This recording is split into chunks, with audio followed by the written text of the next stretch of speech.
Want to scroll that back up to the tippy top? Tippity top.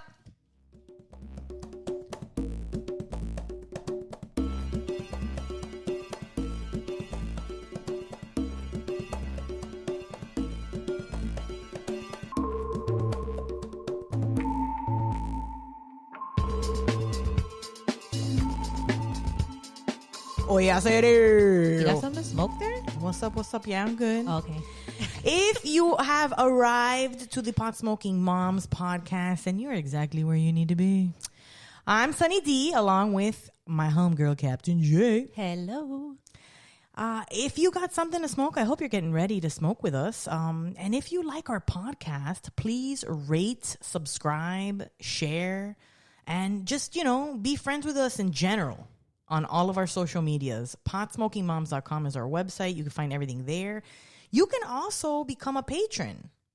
I don't know if you guys are aware of this, but we have long, extended, uncut interviews on our Patreon, and patrons get all of that as part of the deal. It's pretty great. And this episode definitely is going to have some cut. We're going to have an uncut version of the interview, which is fantastic. You're going to want to listen to. Sometimes we're having so much fun having our conversations with our guests. Like, we don't want to cut it short. So this was like almost 2 hours that we spoke to Miyabe and Riley. And I had to do the thing where I'm like, hey, I don't mean to interrupt this train of thought because Miyabe was about to start up some shit. And I was just like... And I wanted her to. Yeah, I know. And I was like, we've been talking for a really long time. We should probably stop. But it was really fun. So please check out our website, and you can become a patron and listen to the extended version of the interview we have set up for you today. What do you got going on with the smokes? I have a little bowl packed here of Dream Hunter and Indica from True Leaf. Dream Hunter? Yeah. I never heard of that. Yeah. Good. It's new for me too. I don't know. I haven't tried it yet. Oh, this is the first time. Yeah. I am having a blueberry muffin from One Plant. I ended up getting their delivery this Wednesday. It's pretty great. I got some snaps for mad I really cheap. like their ice cream cake.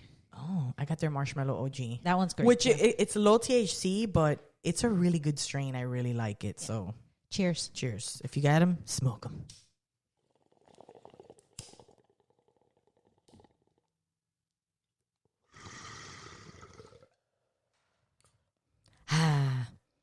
Like I said earlier, we do have an awesome interview for this episode. We're going to be talking to Riley D and Dr. Miyabe Shields. They're cannabis scientists. And if you're not following them on TikTok, please do yourself a favor and follow them. They are so much fun, and you'll get to listen to them a little bit later.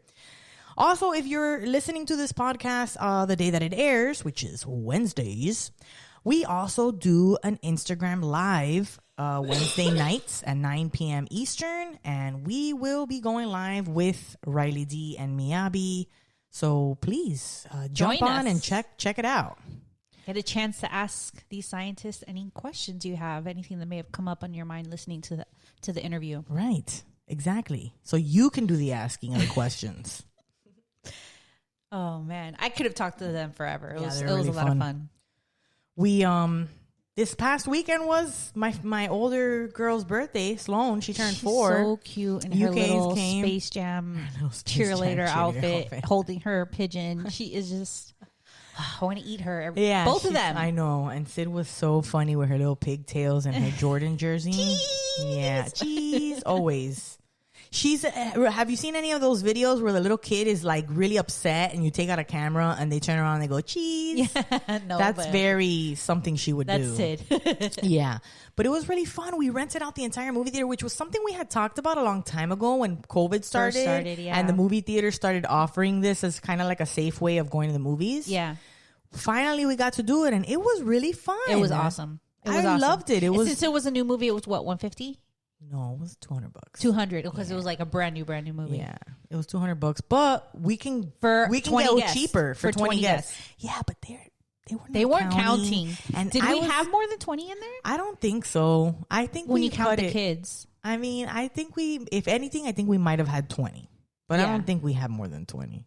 But they were like super lax about it. I had brought treats. How many seats were in there? It was a small theater, but it was a small theater, but it was a lot of seats. I was worried that since I knew that since it was a private thing, that we would most likely get a small theater. I was worried it wouldn't be those recliner seats, but it was. I had, and those seats were so comfortable. They were nice. Yeah, it was really, really cool. I missed the movies, so it was really nice. I know. I missed the movies too, and I heard you can bring your own movie.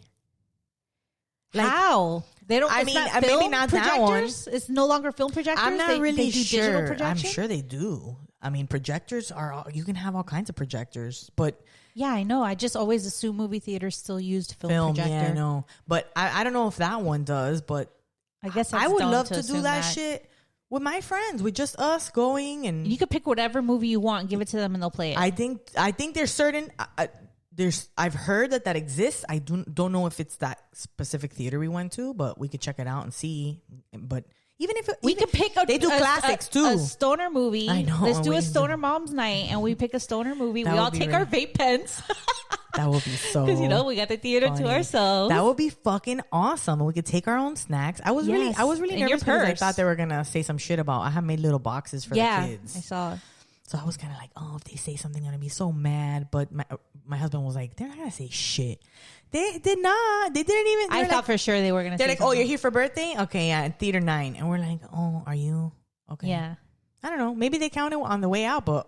Maybe on the way in, somebody was like, oh, do you have your tickets? And then I was like, oh, we're here for a private. And then somebody came over like, yes, you're here for the birthday party? Yes, that's Theater 9. And he told me where to go. So maybe that guy was keeping track. I don't know. Yeah, I don't know. But it was pretty cool, and we should do it again. Yeah, it was fun. For the adults. Yeah. I mean, I'll do it again for the kids, too, but because I feel that it's kind of safer for them. Yeah, especially since, this was the first time your girls have been to a movie. Yeah, it was the first time, and it's like a good primer for them. Yes, 4 and 2. 2. So, 2, not a good idea to take them to the movie. She did her best. Yeah, I didn't take... She did her best. But 4, I think 4 is a good age. My oldest was into the movie. We watched Space Jam. Oh my God, that picture you took of them and her face, she was like, oh. She was, man. Oh, all about it. Yeah, she was really like, whoa. Does she love LeBron James now? She does. Well, it was all about Michael Jordan before, but then we had to be like, hey, he's retired for a long time. Come on. Like, I think you said you did it too with your kid, with your son. And it was like, because Michael Jordan's a predominant basketball figure. And they saw Space Jam with Michael Jordan. Yeah. So they think, oh, Michael Jordan's going to be in it. Space Jam was great. It was cute. It was fun. Cheesy, I laughed. But I laughed out loud. Yeah, and you did too. I heard you several times. Yeah, and you know what? The movie was ours. I was on the other side of the theater, and I can hear Dee laughing. And did you hear us cheering for when LeBron was in Miami and they won the championship? We're like, yeah. I love it too because we could be as loud as we want. Some of the little roasts towards LeBron were hilarious. I was like, he leaves. Yeah, that's what he does. That's his that's his MO. He goes from here to there to there. Yeah. I was like, oh, bird. I had read some reviews really. I mean, it's going into a movie, but still, it doesn't matter. Even if it's a kids movie, there's still elements that a lot of times they're made for parents to enjoy with the kids. LeBron's not an actor, and he was not. Well, good. They said, he did the best he could. That's what I'm saying. Right. He did well. They were talking about how Don Cheadle was like the only one who knew what was going on. But he's amazing. I didn't know he could be crazy, but he could be crazy. Did you ever see the Captain Planet, the parody? No. Yeah, he plays Captain Planet and he is crazy. No, I've never seen watch it.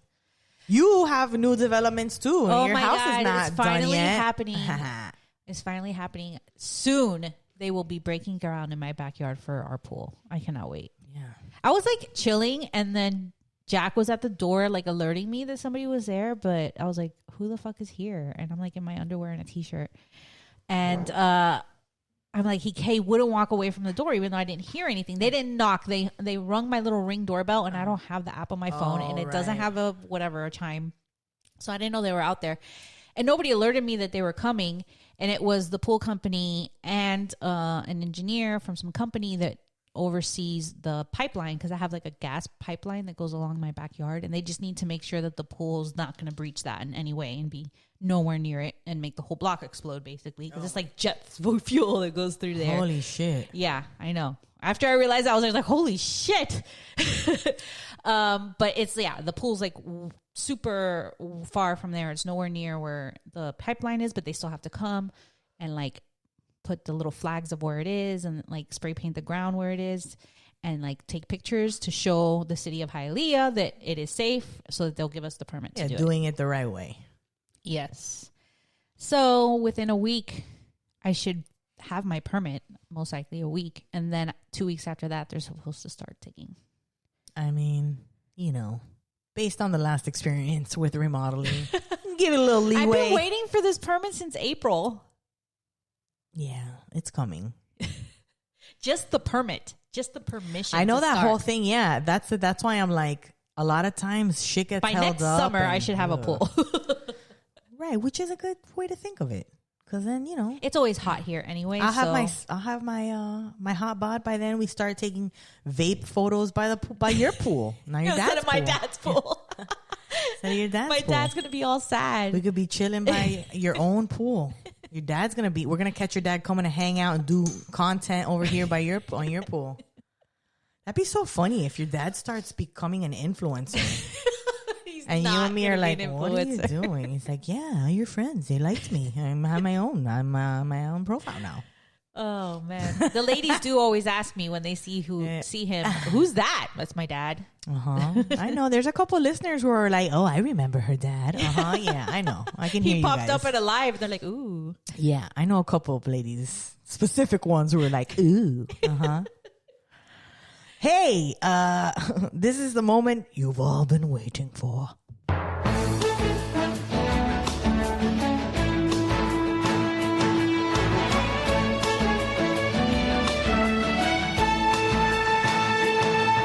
Bringing you the news that only matters. No, bringing you So adult use cannabis in Europe, the final countdown begins. Adult use cannabis legalization is picking up pace in the Americas. On Wednesday, the 14th of July, Senate Majority Leader Chuck Schumer released a draft bill that would federally legalize cannabis in the U.S. Earlier this year as well, New York joined the ever-growing collection of U.S. states in which U.S. Adult use cannabis is fully legal.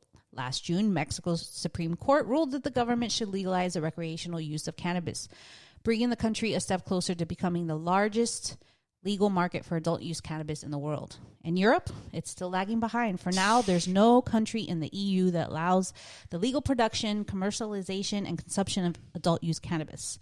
Things, however, are just beginning to move on the old continent as well. It confused me when I read that because I'm like... Old continent? The old continent is Europe. Yeah, I know that though. I'm just saying...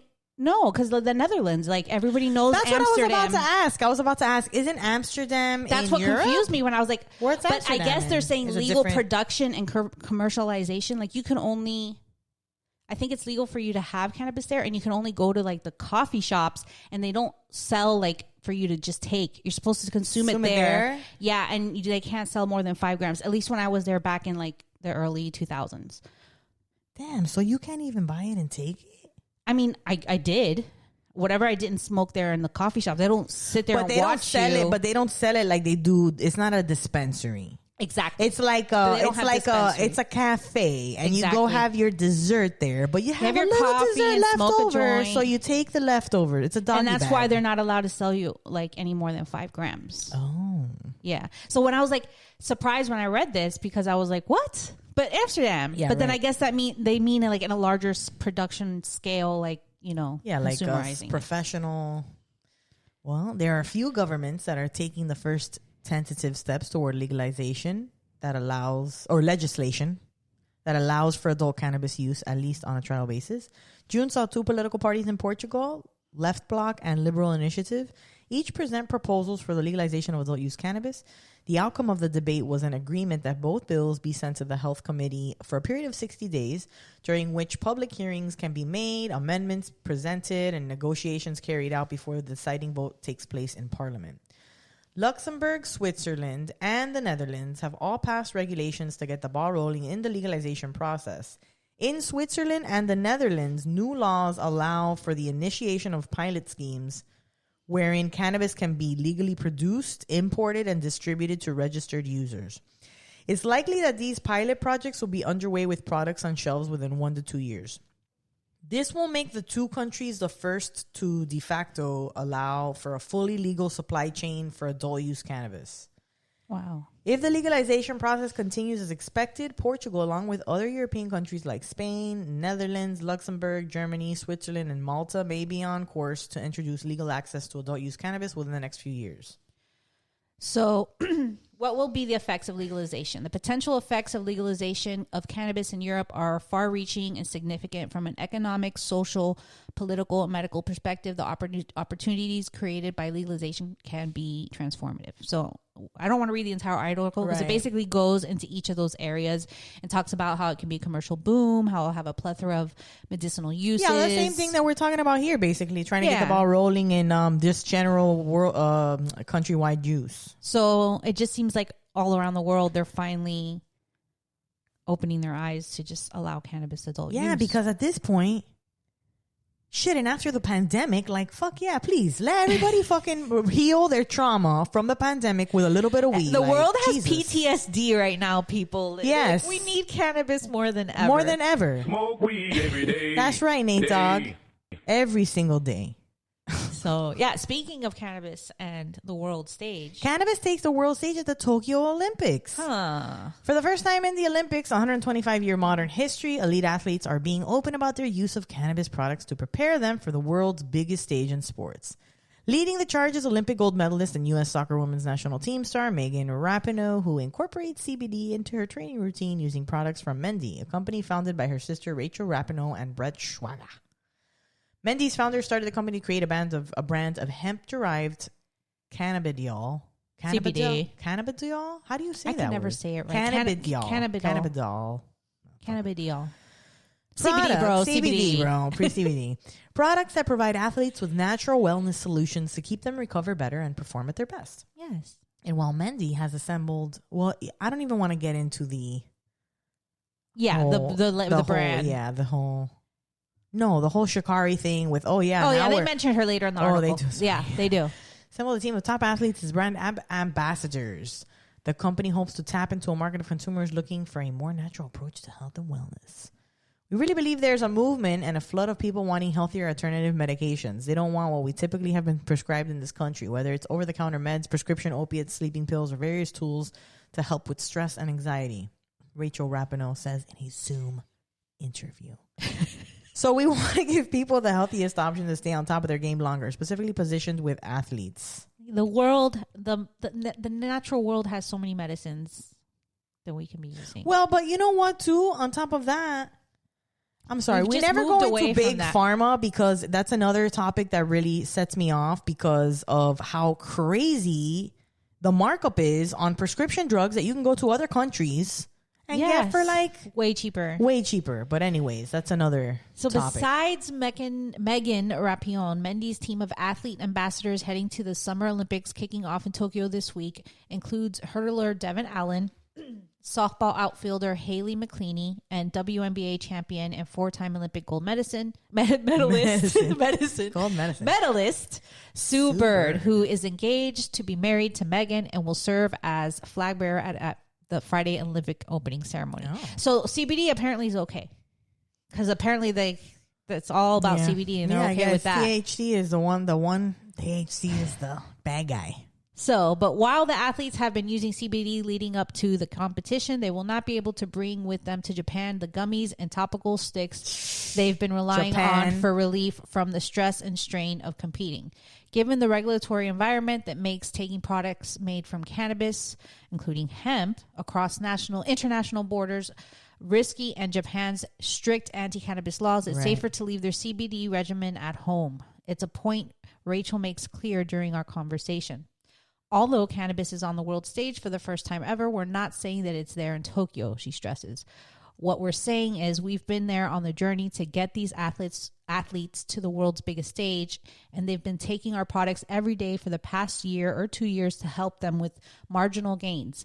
Every time you get a better night's sleep, every time you recover better from that last batch of exercise, then your performance is going to be better the next time. It's PR. Yeah, they're like pushing this product. Yeah, she's like, let me get in on some news media outlets here. We're talking about it is a performance enhancing drug. It is a performance enhancing drug, is what she's saying, because you get every time you get that. Better healing and sleep. Changing views on cannabis in sports. The World Anti-Doping Agency removed CBD, but not other cannabinoids, from its list of prohibited substances in September of 2017. But the change was not effective until January 2018, giving Olympic athletes a little more time to incorporate CBD into their training programs. For the Winter Games. For the Winter Games being held in the following month in South Korea, another country with strict cannabis laws. Also, very strict out there. Another reason why TikTok keeps pulling our videos and everybody else's videos. That's why they're so anti-cannabis. But what's crazy to me is that current research has shown that the oldest record of finding cannabis is in like China. Oh, right. We've talked about that. That's insane. And they're the strictest against it.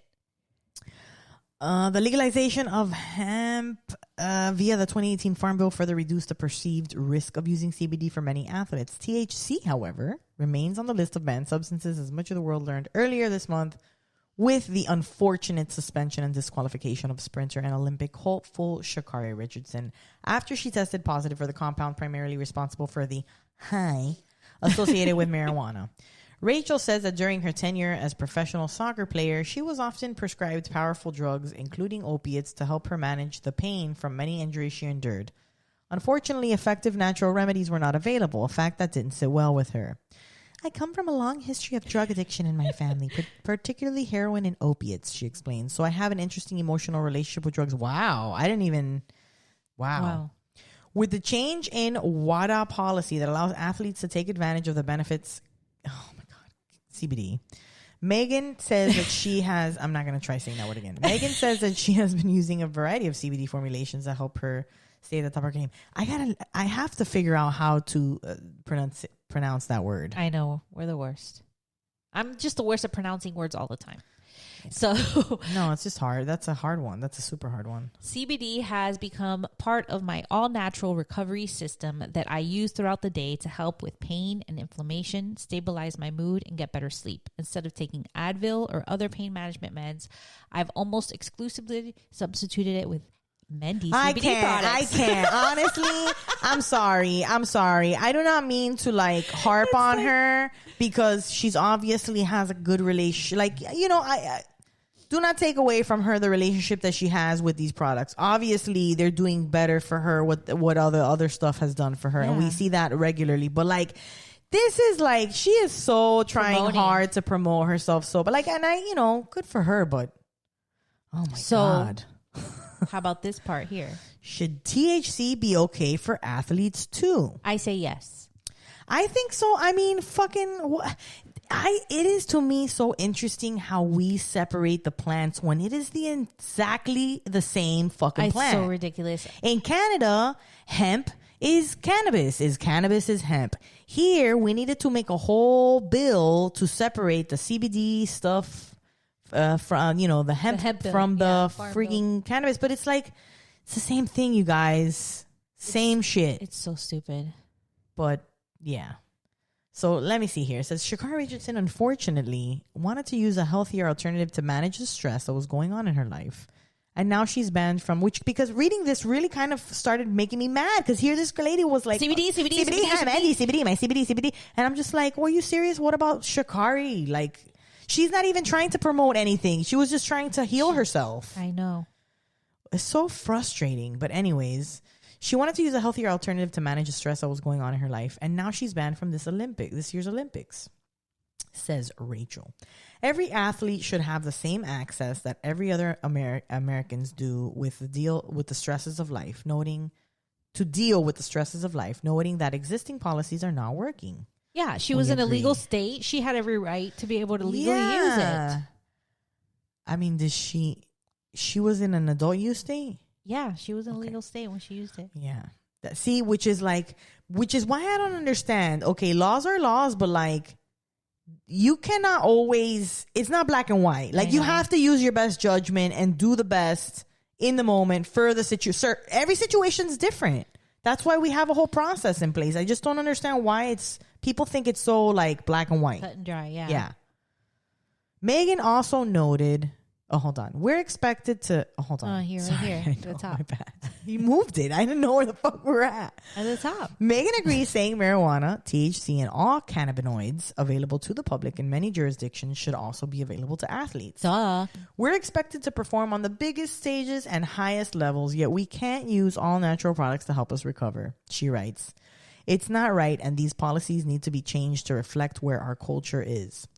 Megan also noted that the rules and laws banning cannabis have routinely been enforced disproportionately with communities of... I was about to ask you, can I see what this lady They're looks white. like? They're white. All right. Because that's another reason why this article was kind of making me a little mad. With communities of color off, but I'm glad that she's bringing it back here. Yes. With communities of color often bearing the brunt of prohibition. She says that it is time to acknowledge the harm these policies and laws around THC have caused and expands cannabis policy reform to all. The societal effects in terms of social justice this weed has had on this country is just absurd, Megan says. There's so many mostly black and brown people sitting in jail for 10 or 20 plus years for weed, and it's completely unnecessary. From a social perspective, we're long overdue for the legalization of cannabis. Yep. See? We are. Pretty sure. White. They're two white ladies. I figured. Sorry.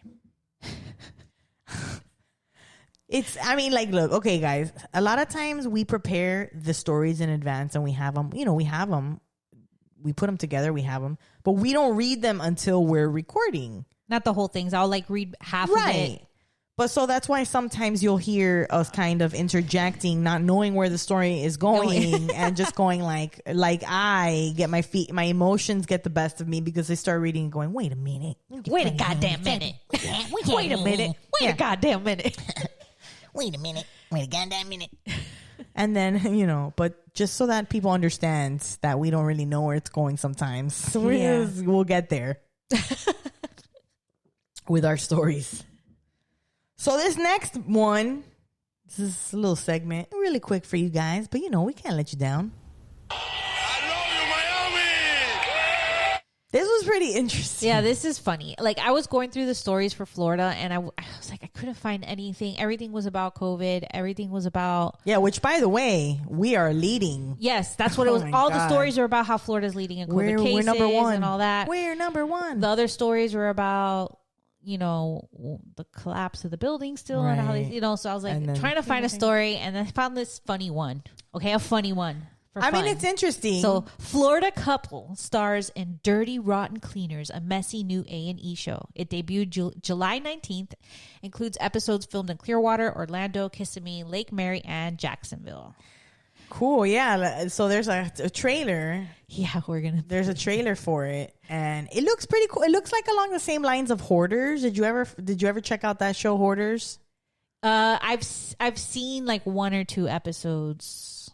Yeah, Hoarders is pretty it's right? it's pretty gross. It's but it's hard too because people are attached. But in Hoarders, it's not just cleaning up the place. It's taking care of someone who you're trying to psychologically get this person to let go of shit they're not willing to throw away. It's crazy, but this is a little just more dirty, nastiest shit. Places. We're gonna play the little trailer for it. Yeah.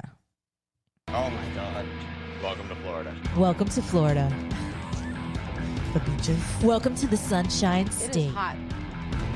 The warmest place in the U.S. That's that Florida weather. I know. It's hot as balls over here. Yeah, right now especially. It's also the most humid state in America. The Florida heat. So humid. Ew, those maggots are gross. They get maggots in my garbage all the time. A breeding ground for deadly fungus. Oh, God. That is gross. Oh my God. Nightmare insects. Yeah, there's bugs so everywhere. Oh. Toxic bacteria. Biohazard. There you're not. Oh my God. There's piss and shit. It's go time. But these clean freaks are fighting back. All right, so they're scrubbing nasty ass shit. To clean this. Smells like I might find something dead in here. Is contaminated with human urine. You got. Oh man. Where do they get these jobs? Out of a horror movie. Not everyone can do what we do. It takes a special breed of person. There's no crying and cleaning. Here, have some gringos. Wow. There I was a is professional crying and wrestler, cleaning, by the but way. I'll tell you this. A professional nothing wrestler. compares to doing this cleaning. We're going to start cleaning this mess up. The deep clean. You got it. Yeah, just throw some acid all over It everything. looked like they were Burn it to throwing the straight up, ground. just like rubbing Well, it's alcohol. not a cat claw, son. Oh, is that a toenail? Oh my god, that's gross. Dirty Rotten Cleaners. New series starts Monday, July 19th. That's pretty fun. I don't know. I could smell that video. It was disgusting. pretty gross. I don't think I could watch that show. You know, it's one of those shows that I would probably get hooked and watch an episode randomly, because I do that with have you ever seen, I know that TV reality shows. I like reality TV. Right. Have you ever watched My 600-Pound Life? No, I haven't, but I've seen it exist and I've seen clips of it. I've seen, that's another show that sometimes, I mean, back in the day, because I don't get time to myself anymore. Back when, like, you know how you would turn something on to kind of watch something while you're doing something else? Yeah, exactly. I would do, That's I what would I watch use stuff reality like that. TV a lot for background stuff while I'm like folding laundry or like Right. cleaning the kitchen or whatever. Yeah. But you know who else likes reality TV? Who? Seth Rogen.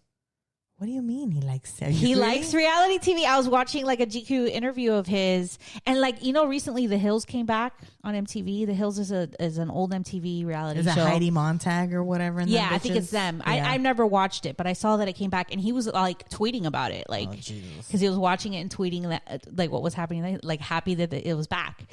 And the GQ interview that my husband and I were watching of his, which is where that clip comes from, was like, I smoke weed like I wear shoes, or like, you know, like, you know, why he smokes weed all the time. He says, they're like, oh, what's your guilty pleasure? And he's like, I don't really have any guilty pleasures. You know, I don't feel guilty about it. He's like, I guess reality TV. I really like reality TV. I was like, yes. That's funny. I love Somebody posted recently, I'm a really big fan of Billy on the Street. Have you ever seen Billy on the Street? No. It's Billy That's another Eichner. reality. He's a stand-up comedian. And he'll be running through the streets of New York, and he'll be yelling stuff at people and interviewing random people. Yeah. I think I've seen clips of that. Probably seen it. Yeah. He's hilarious. There's one episode where Seth Rogen's with him, because sometimes he'll have like a celebrity with him. I've seen that. And he'll talk about the celebrity, and they're like, and then the person doesn't realize that the celebrity's right next to there. Yeah. So Seth Rogen is holding the camera, and they seen it run with up Will to Ferrell. Billy has a microphone, and he runs up to a random girl in New York and goes, hey, do you like Seth Rogen? And she's like, yeah. And he's like, oh, Seth Rogen just passed away. And she's like, what? And he's like, yeah. Oh my god. And she's like, that's oh so my evil. god. And she was like, really, like, she was like, I'm a big fan of his. That's terrible. And then he pops out and he pops out of the camera and he goes, he made me do this. He made me do And this. Seth Rogen says, he made me do this. And she's like, oh my god. And he's like, I was just kidding. Seth Rogen's right here. So funny. And then they come up to this old lady, and this older lady loves Billy, and she starts freaking out because she's like, I love you. I love your show. I think you're so funny. And then he goes, well, what do you think about Seth Rogen? And she's like, I don't like him. I'm not into that kind. I think he's really not funny. You're so much better than him. And then Seth Rogen goes, Like, hi. And she's like, I'm just not into stoner comedy. It's really funny. He's not just stoner comedy though. Like, he's funny. I mean, obviously, but everybody he has a lot of different, different strokes for he different obviously folks. has a lot of stoner stuff in his comedy because he is a stoner and he loves weed. Exactly. It was really cool, the interview thing that I watched with Johnny. He talked about Pineapple Express and how he was initially supposed to be the drug dealer, and James Franco was supposed to be his character. Like, James Franco was supposed to be the lead. Okay. And, because he thought, for the lead, it should be more of an attractive guy that kind of gets himself in this trouble or whatever. But James Franco was like, I kind of want to play the other. And he's like, right. all right. And Yeah. he's like, this gives me a chance to have like a lead role. Yeah. And it made sense, and it though. worked. It Yeah. worked perfectly in that movie. And I want to watch it again now. I actually want to We hear should the make- audiobook. His audiobook. It's great. Yeah, I know. I really liked it. I want to hear it. Listen to it. What's stopping you? Take a shower. What do you listen? You don't listen to stuff when you shower? I do. Girl, I don't have You don't have long time. hair. Well, like when I have to wash my hair and shave and do all that. Oh, yeah, you're I right. have more time in the shower, so I will put something on while I'm doing all that. That's and then a I good also idea. clean the shower while I'm in the shower and clean it up. That's a good. I am going to start doing that. I was cleaning the bathroom today, and I think that's a good idea. I have a little brush in there with like what I use to clean it and just clean it while I'm in there. Yeah, I rinse saw it that off. as a TikTok. Yeah, that's where I got the idea of the TikTok. I was Tip the other day. genius. Yeah, I was like, damn, she's right. Speaking this would of be so TikTok, actually, yes, Our so many two- fun things to find on TikTok. You get set into a clean TikTok or bake TikTok. it's not just dancing people. It's not just dancing dances or cat videos.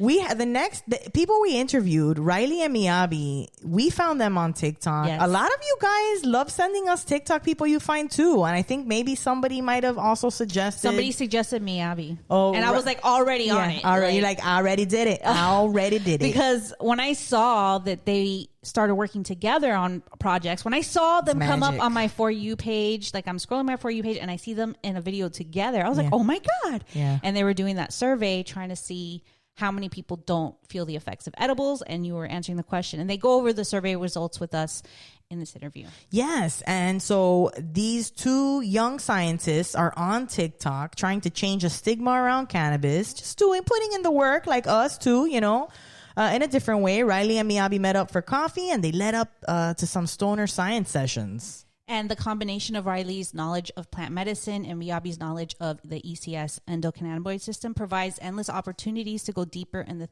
therapeutic potential of cannabis. Both scientists are daily cannabis users, which I think is awesome that they were like upfront and honest about that, and are passionate about breaking the barrier between science and education for everyone. Yes, and oh my God, the chemistry they have with each other is just fantastic. We hope you enjoy this interview. Here is Riley and Dr. Miyabe Shields. Enjoy. Yeah, we're talking about the edible survey. Yes, I responded that it does not work for me. Yeah, we posted on both of our TikToks and on Instagram, and I think we got around 20,000 people to respond. Wow. Yeah, that's great. We were pretty stoked about that. Also, what was interesting is that they are technically separate data sets, even though we obviously have a big overlap in the people who see our things. But the standard they were pretty tight. Like the percentages came about the same. It was pretty much around 20%. Which I would not have guessed until you brought it up from a conference that one of the MDs, a doctor, mentioned that it was around 15 to 20% of people that he had found just in his practice that couldn't feel edibles. And then we were like, oh, that's interesting. I wonder if we could get a large data set for that, which we were able to do. And I think based on what platform we posted on and how many responses, it was like between 19 and 22% of people that couldn't feel edibles. That's amazing. That makes sense. That I had no clue that you all were out there not feeling. So edibles, both of man. you, that sucks. Both of you can feel the effects of edibles. Both of you. Yeah. Lucky. What, we You're feel them? so lucky. You could both feel the effects of edibles. Like I can, yeah. I feel them like too much actually. Like 11-hydroxy is like way too strong for me. But yeah, that's actually the premise of all of my research is that I like the mellow edible, Yeah, I have never experienced what an edible feels like. Have you tried the Delta 8 edible? I haven't. Have you tried? I actually I've tried quite a few Delta 8 edibles and I feel them quite a bit, but that's also because the dosing's different between Delta 9 and Delta 8 edibles for at least the ones I've tried. So for instance, if I were to go to a dispensary and get edibles, they'd typically be in like little 5 milligram cubes, But in this case, when I got the Delta 8 ones, they were in 20 milligram cubes. Mm-hmm. So I was like, oh, it's weaker, whatever. I took it and I was like, whoa, I definitely feel that. And I actually really enjoyed the experience overall. Yeah, that's why I felt like it might be a better edible for, is it Miyabe? Is that how you say your name? It is. It's like Mr. Miyagi from Karate Kid. Nice. But with a B. That's why I say maybe Delta 8 would be better edible for you if you feel the effects too much. I feel like it's not consistent and for every single edible is different.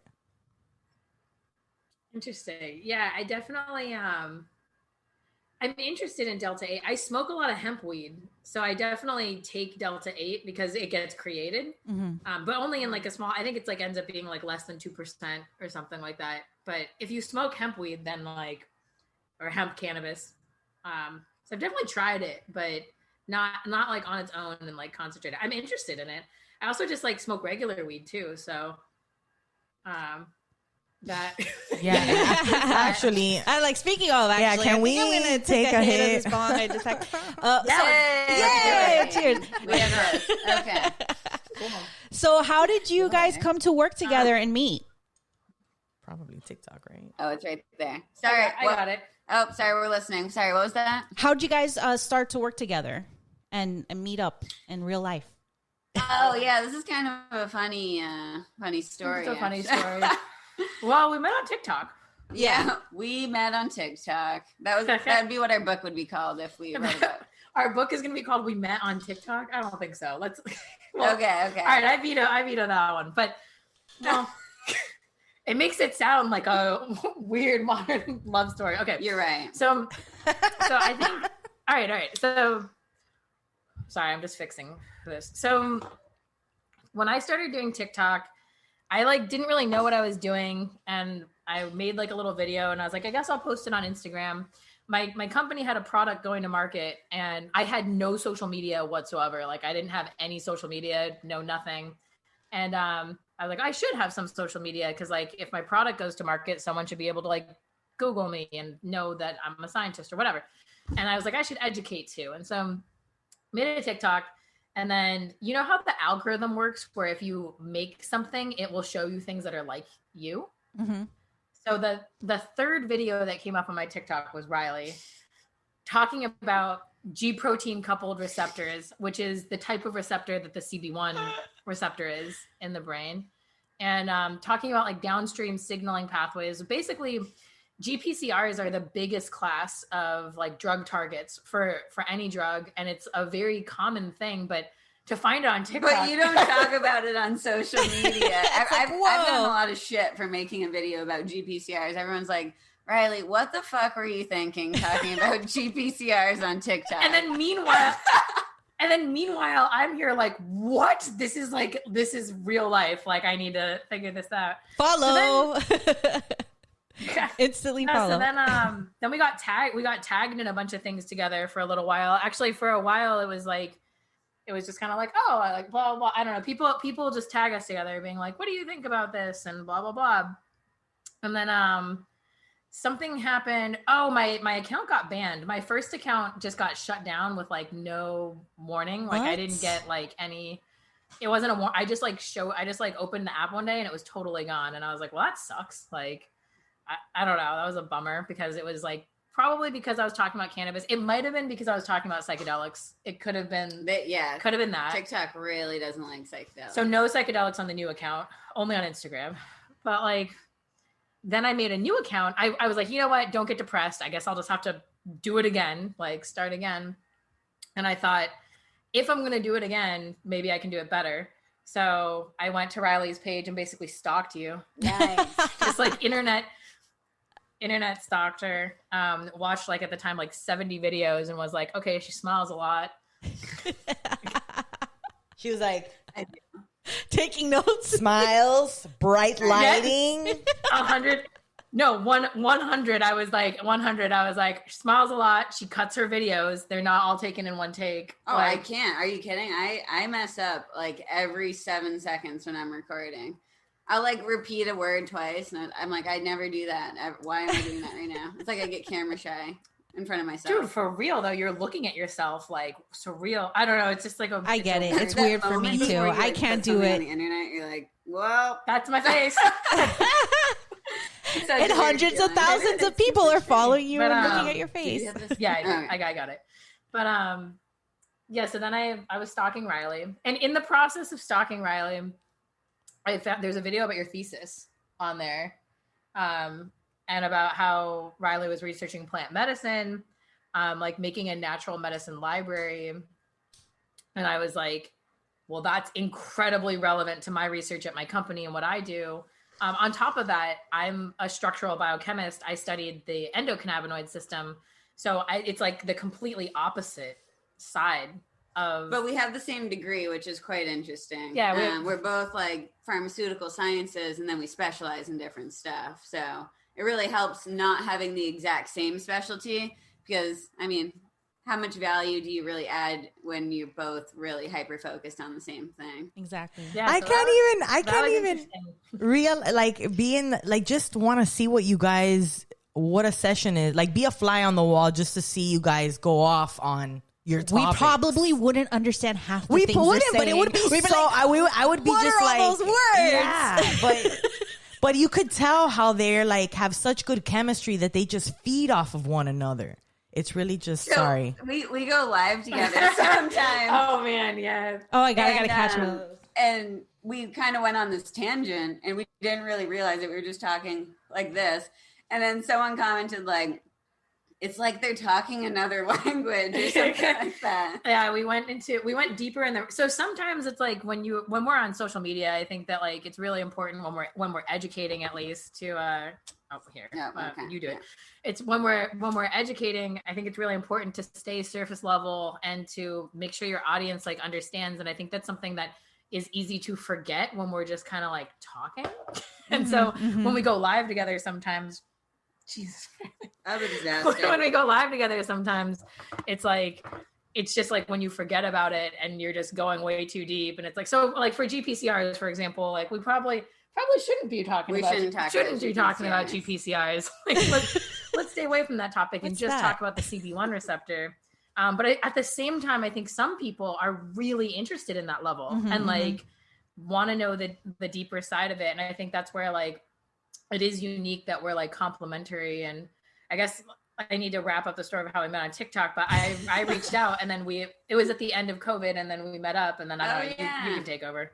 I'm talking too much. Miyabe sent me an email just about meeting up. And at the time I was near Newport, Rhode Island, and Miyabe was in Boston. So we just met up for brunch and we vibed, essentially, to put it simply. That's Riley's word. Yeah, I say vibe a lot. I say dude and vibe a lot. We vibed hard. We vibed.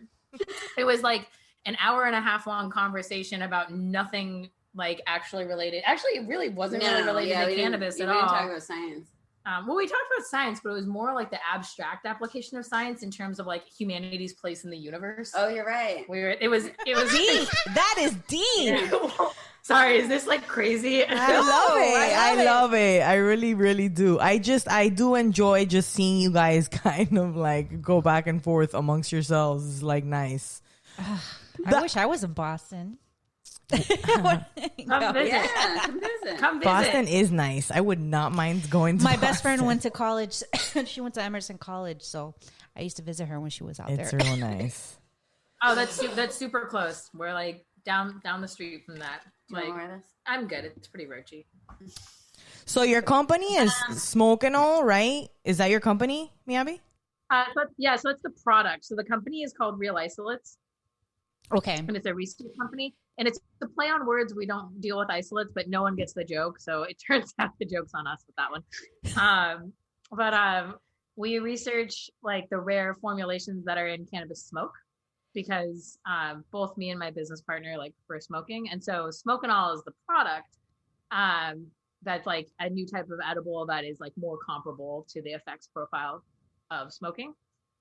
Yes. How is that done? Okay, hold on. Let me set this up.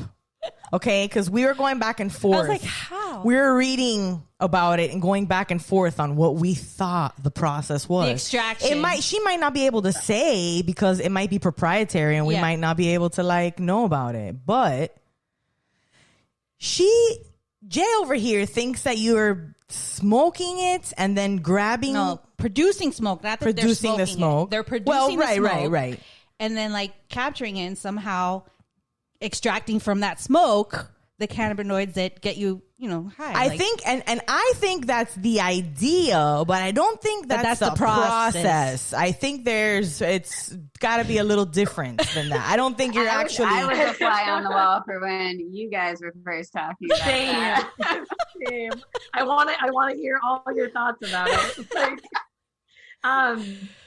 it is basically that. I guess is how I would describe it. It's smoking the product in an oven and capturing the profile from the selectively smoke. You selectively capture like the cannabinoids and it's more than just delta 9 THC, because actually, like, so starting at like 300 degrees Fahrenheit, delta 9 can turn into like 30% CBN, and like a regular lighter is like well over 1,000 degrees Fahrenheit. So that's I have another question based off of that. All right, ask away. You ask any question. Because I just think it's kind of, I don't think when you smoke, okay, so a lot of people are like, oh, contact high, you get contact high. I understood, I looked into that. If you're consuming the THC, well, but that's when it goes in through your lungs. So now I'm thinking it's only because it's going in through your lungs. So now I'm seeing the smoke being captured in a different kind of way. Yeah, it's not going through anybody's lungs. They're extract, like the smoke is coming out. They're capturing it. So that's the whole point. The whole point is that their extraction process smoking, and is the people lungs. prefer smoking. I mean, it's pretty clear that that's the most common method, and it's not just because of smoking. It's because it feels different. It has a different 100% effects the profile. effects. Yeah, like it feels different than edibles because it legitimately Is different. Like the chemistry is wildly different because of what happens when you're lighting that on fire. It's like actively turning into different molecules. So the way you feel after smoking is different than how you feel after just taking a straight edible that's pure THC. And it doesn't go through that smoking process. It just goes into your liver to get metabolized. It's also the reason why concentrate carts feel different. I was going to say, is the same vaping different reason. also? A different effects? Vaping is also different effects, I feel. Yep. Yeah, absolutely. Dry herb vaping. And like, it's the difference is, I mean, it's really complicated because there's so many different ways, right? You have a bowl, you have a bong, you have, rolling J's, like blunts. Sometimes there's tobacco on the outside. You have a blunt, right? Tobacco is very acidic, like changes the chemistry. So it's interesting. And then there's like strain specificity. So terpenes, I mean, it's unclear what treats the strain specificity, but it seems like qualitatively people get more strain specificity out of smoking than they do out of edibles. That could also just be because edibles are made with trim. They're made with like mixed. Okay, so check this out. On that tip, because we had somebody else, I don't know if you guys follow her, she's on TikTok, Livy Smalls. She's a cannabis cook. The chef. Yes. Right? We had her on our podcast. My God, and she is a plethora of information. I could just sit there and listen to her forever and ever and ever. We also sometimes go back and forth and talk to each other, but we were talking about the edibles thing too, because she's a chef and she actually sits with people and kind of figures out why it might be that they're not you go through the process of trial and error, and you kind of see what the circumstances were, to see what your best bet is, and being able to use edibles. And she said, because I was like, I tried to make canna oil and I used trim. Because naturally, people are like, oh, okay, it's the shake. It's like, you cook it. It's what you cook with. So I tried that. I did not, I don't know if I followed the instructions, but I felt like I did not get anything out of it. I might have beefed it up or something. And she told me that it is not you do not get the best content out of the shake, or the grounds, that it is better to basically maybe the buds, just crumble them a little bit and not even grind them in a grinder, because when you bake it, it's like the grinder's already degrading it. So you're already jacking it up before you start cooking it. Because it probably burns up faster. Fascinating. I mean, I definitely think different parts of the plants 110%. Like when you look at trim and you look at sugar leaf, basically, right? Like a lot of that is leaf. Right. So there's, and then also just, it's been proven that there are different levels in the plant. They're mostly made in the trichomes, right? That's what you want out of it. I did read, this is just a crazy side note, that a scientist, forgot his name, but he's trying to genetically engineer a cannabis plant to have trichomes over the entire thing. So that you could produce just ass loads of like any cannabis. You know what crazy. plant I Whoa. wish someone would make? I wish someone would make a cannabis house plant that I can't kill. Like, That would be nice. you know, like if it was something that could Well, just grow. Maybe like, a listener Decorative. will have a oh my suggestion god, that would be for you. awesome because it's like I don't need it to be like 20%. Okay, I don't even go like that, you know, but I do need it to stay alive. Yeah. No, Yeah. and it's crazy. I mean, you definitely have to have a contained environment. I tried growing outside and man, there's bugs between bugs and the weather. I mean, I just can't get it right. Yeah, the last time I put my little seedling outside, like all the lower leaves were all eaten off. Yeah. Something started the eating it. bugs Oh, get to it. I was so sad. I've only made one attempt and I think I didn't try hard enough too, but I'm just, you know, my apartment is like survival of the fittest. So it's, you know, it's not I don't know. It's not a friendly environment. It's Darwinian in here. Yeah, I'm Yeah. definitely not a green thumb. So could you guys explain to us the differences between flour and concentrates? I'm sorry. Sure. Okay. Actually, this is right up our alley. So we're going to say a word and the word might be, people might not like it, but we're going to explain it. The word is called chemodiversity. Okay. And I think initially it's a word that people are like, what is that? Or right? Like, what is, okay, tell me what your feedback is on that word. Actually, I'm curious. What do you think of that word? Chemodiversity? I'm thinking you're going with the entourage effect. You're going to talk about how you need all the different parts of the Right. plant, and the concentrates don't give you that. Is that where? Am I so right? that's good. That's pretty much the gist of it, but a little bit more. Because the plant has like so much more in it than, I mean, we talk about like cannabinoids and terpenes, which is great, but the plant has so much in it. We're actually currently writing a chapter together on like all the rare and minor portions, which has been difficult. Yeah. I'm also finishing up my. I just handed my dissertation. Yay! So that's cool. Sorry, that's a tangent.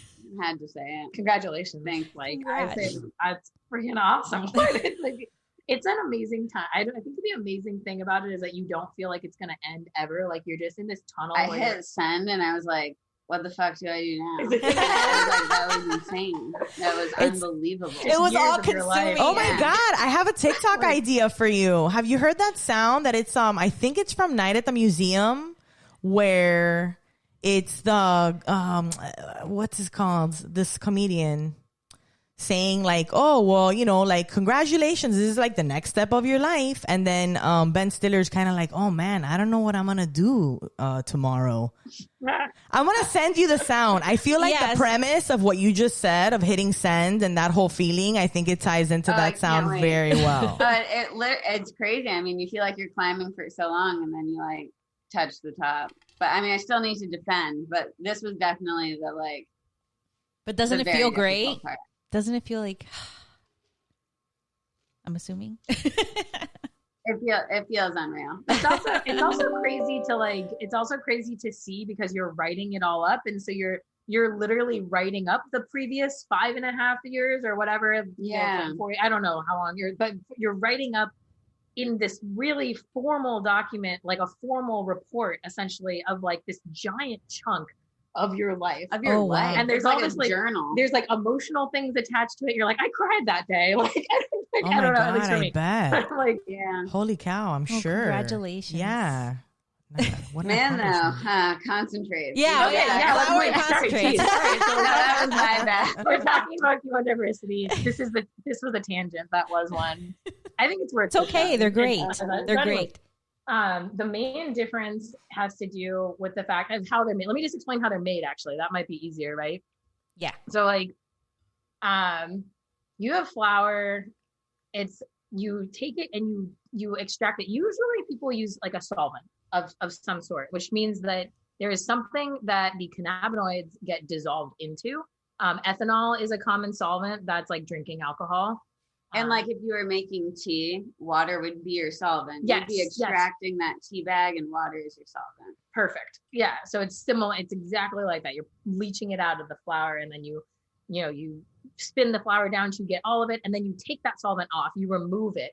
So you like evaporate it off and all you're left with is the cannabinoids. Well, actually, at that point, you have a crude. So there's cannabinoids, there's chlorophyll, there's some other stuff gets pulled, like some of the terpenes get pulled. And then to distill it, to turn it into a concentrate, how would I explain this? You basically evaporate it off like piece by piece. So the first piece is trash, you throw it away. Like you're evaporating it off, and then the second piece is the one you want to keep. That's the cannabinoids, and then the third piece is trash, depending on. And there's different protocols for different labs, but it only takes the cannabinoids, and that's when you're left with that amberish colored distilled concentrate.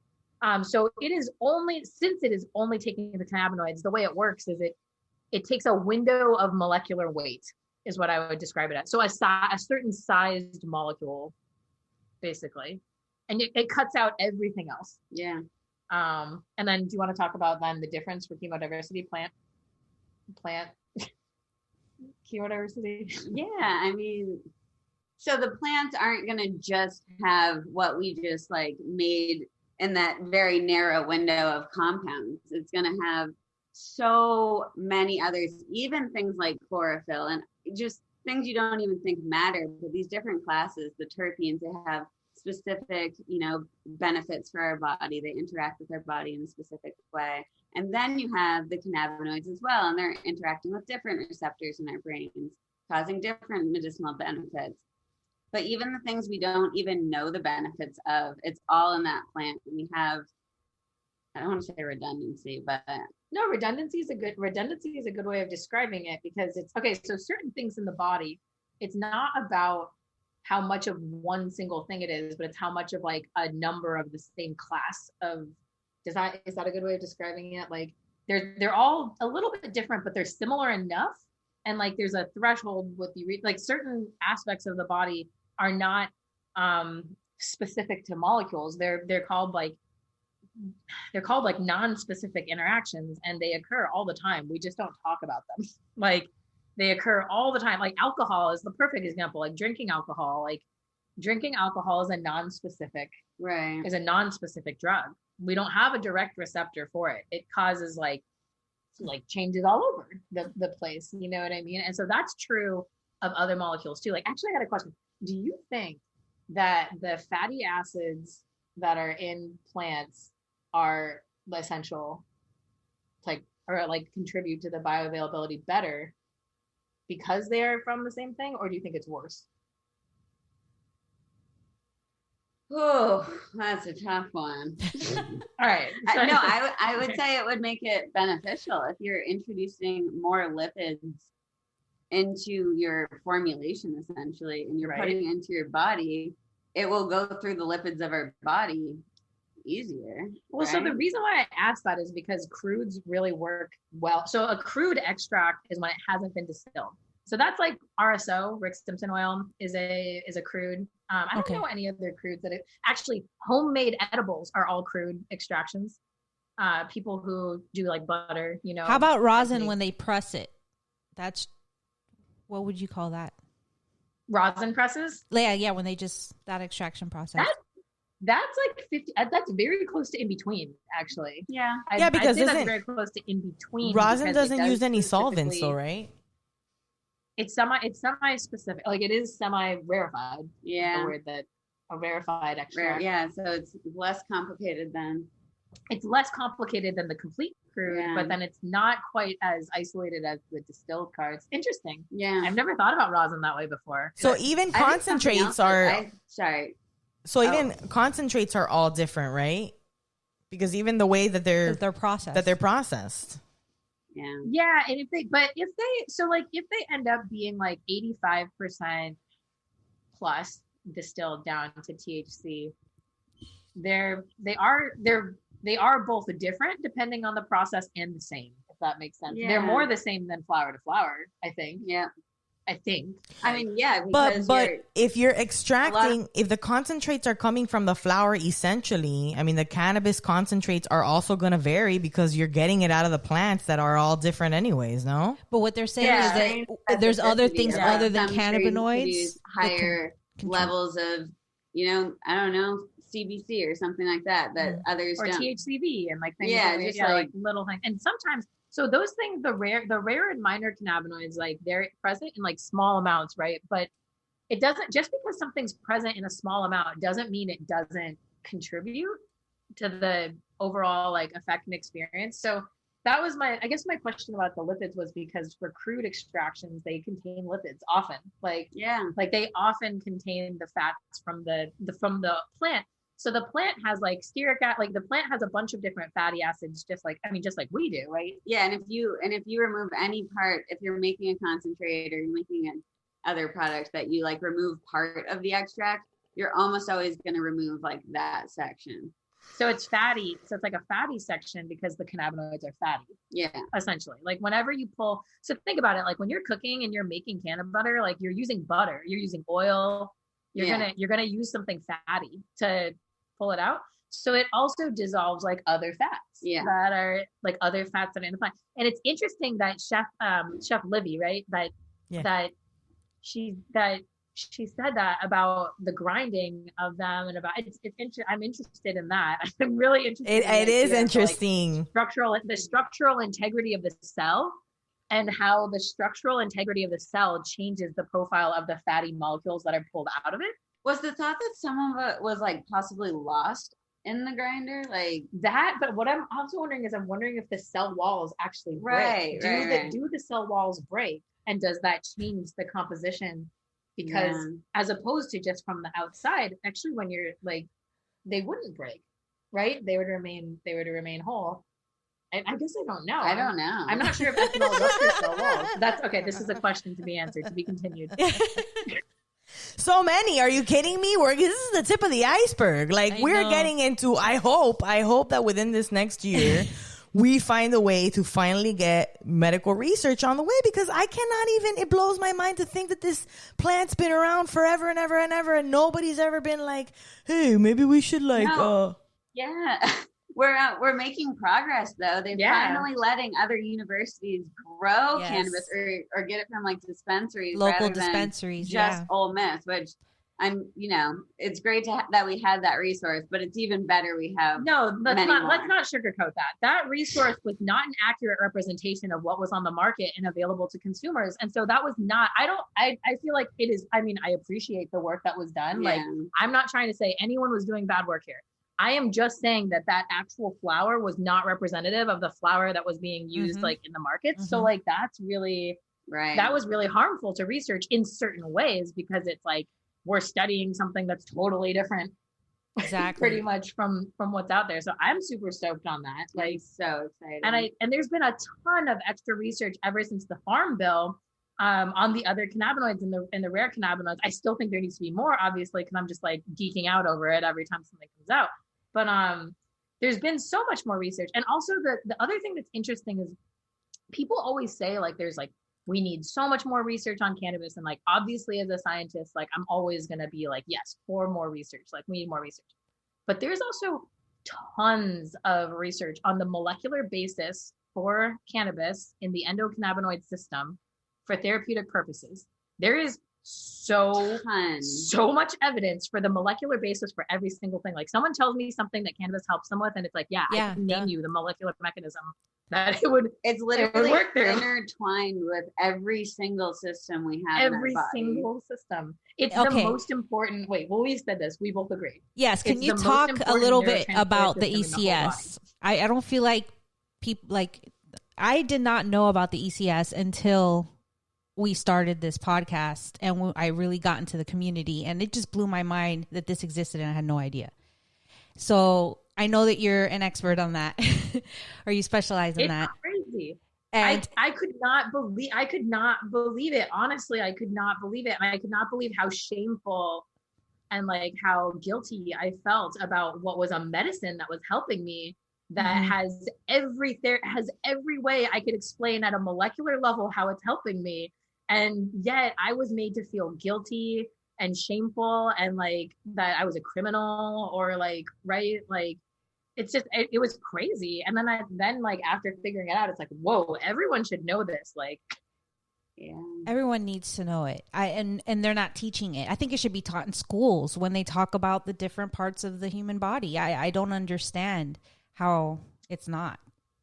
Oh my God, you are gonna get me started on like a rant about this, so I'm gonna have to keep it to one sentence. But like, I think that like pharmacology, which is what both of us are pharmaceutical scientists, this exact class on drug safety, not recreational, not even recreational or medicinal, like all drugs, like literally any drug. What is a drug? If you ask a kid what a drug is, like they should be able to say it's a molecule that comes from outside your body that may or may not have an effect on your body. Yeah. Right? Like I feel like if you can take a sex ed class, you can learn that Tylenol and alcohol can kill you. Like, well, and I think if we like integrated this education about the endocannabinoid system, like young teenagers may be more likely to treat it like responsibly, respectfully, and respectfully. Like I'm obviously a huge advocate for using the plant, but there things can go wrong if you use it, you know, in crazy high amounts, or like a single molecule like THC in crazy high amounts. Just with no regard that there is a possibility for tolerance, withdrawal, and negative symptoms. Like, I will throw it out there that there is less of a statistical probability for those than with other drugs, right? But it exists. Like, and totally, like just teaching about the endocannabinoid system early on, just it makes them aware of like this plant. But what about the serotonin system and the dopamine system? Like, what about just like neurochemistry and neurodiversity in general? Like, we don't really educate at this point in time. Like, we don't go into the brain that much because everyone views neuroscience as this thing that's super complicated. And they're like, oh, it's like neuroscience, like that's complicated. And I think, you know, to be honest, like, neuroscientists will be angry. It's pretty fucking complicated. It's complicated. Yeah, it is. No, it is absolutely complicated, but not everyone needs to know that detail. So it's like, if you're looking, I'm trying to think of something like a good metaphor for this, where it's like something's really, really complicated, but like you don't really need to know the details. Like, I think the most important thing is like a TikTok you have video. These receptors in your brain ready to receive a signal, and like different things are different signals. I don't know, like I know that's too vague, but and then the things that intercept those signals talk to each other, and then we need a cartoon. We can't. We need a cartoon. Okay, actually, here's a good one. Okay, so what if we were each different receptors? Like I'm the CB1 receptor, and like you're the serotonin 5-HT2A receptor. You could make a great skit. We'll be like two receptors. With people. And then people like throw basketballs. Yes. And then it's like, that's your basketball to catch. And then we link arms and catch them in a different way. Exactly. It's like, and then after you catch the basketball, you like do a little dance. Confetti pop something. And that shows like other stuff. But then other times you don't confetti pop. Other times you pour water. Right. Like, or you do something different. Like, that's how complicated it is. Like, it's like, are we doing a good job? I don't think we're doing a good job. Maybe we should move on. Shoot. I mean, I'll be looking out for that TikTok video. I want to see that video. I know. Now we're gonna be banking on that video. I don't know if that's a winner. I kind of think you guys are gonna need some construction paper, some markers, some basketball hoops. You can get those at the dollar store, perhaps. I'll help you. I'll help produce this TikTok. Sounds great. I'm all in on this. Yeah, me too. Use the sound from this clip as the song on the TikTok. Yeah, we'll use this sound. It'll be in the background as we try to explain what is going on. I don't know how to do that though. Do you know how to do that? I don't know how to do that. Isn't it crazy? Like now too, having to get reacclimated to like social media and how like everything works, and like TikTok is. I feel like I honestly TikTok has been like a toxic relationship for me, because the beginning is like you know, you get a lot of followers and you're like, whoa, this is something. Okay, we could do this, and then you get into it, but you start to feel the toggle of the community guidelines. Dude. Yeah, the community guidelines. What really gets me, are you guys getting a lot of community guidelines violations? Because you guys are educating. It's not like we sometimes have smoke. We sometimes, it doesn't matter. It literally doesn't matter. And I feel like it's crazy because like for me, I was like from the start, because I did it for a month before that other account got shut down. And I had never done anything like this before ever. And so I was feeling really vulnerable, like, about it, and it made me second guess a bunch of things. Like, I used to have in my profile, it used to say queer scientist. Like that was the first line, but it was queer scientist. And I was like, I'm doing it because like there's other queer scientists out there who aren't out. And like, you're proud to show it. Like that's your, that's part of what describes you. And I was something I identified with, I guess. And I was just like, this is a TikTok profile. It's about me. I'm going to whatever. And in that 1 month that I was on TikTok, I think I had like 10 negative things about it. But out of the 10, like 5 of them were like virulent. Like they were like really, really like mean. Like, I don't know how else to put it. But then there were people who wanted to be educated. So like, that's useful, right? There's people who are like, why do you feel the need to put that on there? And I can respond and be like, well, visibility is very important for minority communities. And especially being like an overlapping stigmatizations in cannabis. And like, I think it's really important. And then they'd be like, oh, I never thought about it that way. Like, and so that's cool. But then for the people who really didn't like it, I always wondered, like, is that somehow how I got banned or something? Like they didn't like me. Right. And they were reporting like, you? They really didn't like me. Yeah, I mean, but it was like, there were a few people who were like, that's scary. It is a real emotional mindfuck because you don't get any explanation about it. So you start wondering all these stupid things that it's like ridiculous. You're worrying about things that you shouldn't even be worrying about. Yes. And you put effort into these things like for both of us. Like we take teaching like really seriously, even though TikTok is fun. I mean, obviously we want it to be fun too. Yeah. But both of us are super serious about educating and about doing it in the best way that we can, in the most accurate way that we can, that still gets, visibility. And so it takes time, I guess. It does. I mean, as I mentioned before, it takes a lot of takes just to like get something, just to get a 3-minute video. And then you put us together, and and that's a disaster. But it's really fun. But fun disaster. Yeah, I think overall, just it takes time, and we try to make quality content, and then when they get removed, it's just kind of sad. Which is, I mean, thankfully, like Instagram doesn't remove everything. Yeah, I would like for people to go there, but it's just there's so much more visibility. There's so many more people on TikTok. Okay, so Instagram, they also have their sets of issues too with with shadow banning or trying to conceal certain hashtags or things that follow. So it's also you have to kind of navigate the stuff on Instagram too. But I just feel like, man, TikTok is just the absolute worst. The worst. I hate the censorship in general, because the censorship in general just brings the community back to that place of hiding and like shame and like how we can't spell cannabis we can't spell it correctly. It's ridiculous. But at the same time, I'm trying not to say it anymore, which is like we try not to say it, but that's also weird. Yeah, you gotta get creative with it. The comparison with drinking on TikTok is just ridiculous. Insane. It's how different it is. Yeah, double standards for sure. I think that the other piece that's like so hard about it being removed thing is that the constant pros and cons. Okay, so on one hand, if I make a really niche video that is like not a lot of people want to listen to, like I made one on retrograde signaling. So like I did one on like a molecular mechanism. And so like that one will always be totally fine because it actually doesn't get viewership. And so your likelihood or your chance of getting your video removed actually has to do with how good your video is. Yeah. Which is also really frustrating. It's really, really frustrating because I work really hard on all my videos and some of them suck. Some of them are a miss. Oh, I mean, same. You can't win them all. Yeah. Exactly. So you're trying really hard every time though, right? And then you get one that is really good. Like I had one about coffee. Yes. And it got removed twice. Why?